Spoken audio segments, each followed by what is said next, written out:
When it comes to learning styles, I mean, it's the brilliant aspect of homeschool, right? Because in theory, you can be sitting in any space that you want and, interacting in a way with your education that works specifically programmed for you.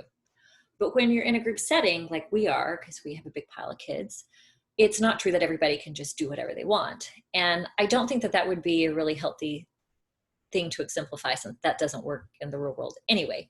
So one thing that we do allow with flexibility is everyone has their secret spot. Everyone has their hidden spot that if they are there, we leave them alone. And particularly with a large family during pandemic, you just need to get away from others sometimes. And one of my daughters really needs that a lot. She needs to have hermit space. So we have created a standard that all of us have a hiding place to go, so that way we can honor that aspect of her. My eldest son, who's 17, he's just not an overachiever. I mean, I know you've heard me say that he started college at 14, but he didn't start college at 14 because he's great at accomplishing things. He started college at 14 because he was thrilled about the subject matter and did good on his ACT test and dove in. But we were really concerned about him doing college because he's a great visionary and he creates all these wonderful, idyllic situations, but then he doesn't follow through and complete. We're like, well, we're going to pay all this money to go to community college and he's going to drop it. Well, he absolutely didn't. He did not do that at all. But part of that's because I really let off on the other things that he was doing at home, so he didn't feel overwhelmed. I have my 15-year-old and my two 12-year-olds. They like feeling overwhelmed. That extra pressure makes them really achieve greatness, and they really love staying up late to finish a project and getting up in the morning and presenting it. It's a thrill for them. My 17-year-old, he just say, forget it, I'm just going to play my guitar. So I guess what I'm trying to say is, number one, you just don't need to push. You just don't. If you are schooling at home, and if you are fulfilling that consistent 3 hours a day, particularly if you're doing that, including on Saturday. So if you're doing that 6 days on, you're going to get through tons of material. So you don't need to push. Go ahead and get that out of your system. We have this idea that we're more valuable if we're busy, and we're more valuable if we're overwhelmed. And if we aren't overwhelmed, then there must be something missing in our lives, right? And it's taken me a lot of unschooling of that idea for me to realize that I have worth, even if I don't have every single moment in the day programmed. So I'm trying to instill in my children the natural inclination that sitting and being has value, and having enough time to serve someone that pops up that you weren't expecting to come, that has extreme value.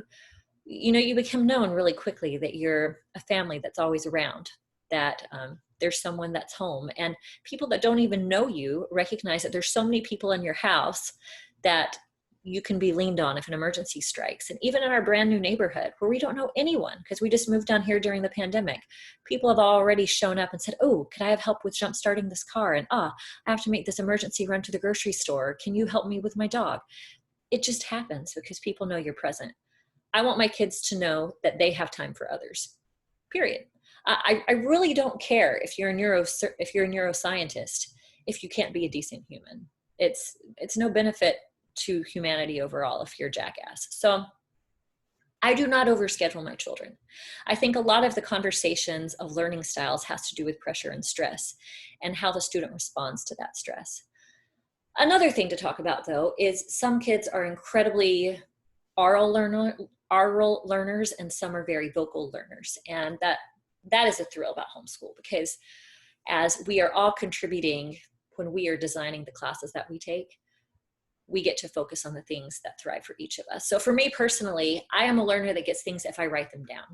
My 17-year-old son doesn't need to write them down. He really can sit there and listen to a 2.5-hour documentary on the Vietnam War, and he can give back to you accurate dates. And I can't do that even though I've written them down. So we have different strengths. I just think, I guess my overall message here is, if you're not stressing the heck out of your kids, they're going to produce well. And I really feel that this whole conversation of, Jack isn't performing well in his classroom, I don't think that's because he needs a couch or because he would do better on a yoga ball or because he likes PowerPoints instead of whatever. I think it's the fact that he's being pressured to learn something that, one, he doesn't care about, and two, he doesn't feel like he has enough time or attention span for. So we're taking that out of the equation. We are not pressuring our children. We are enjoying the journey. And tell me if I'm right. Tell me if I'm right that if you have a kid that has a specific learning style, if it helps to just ease back on a gigantic, tedious curriculum that they must accomplish, tell me if it works better.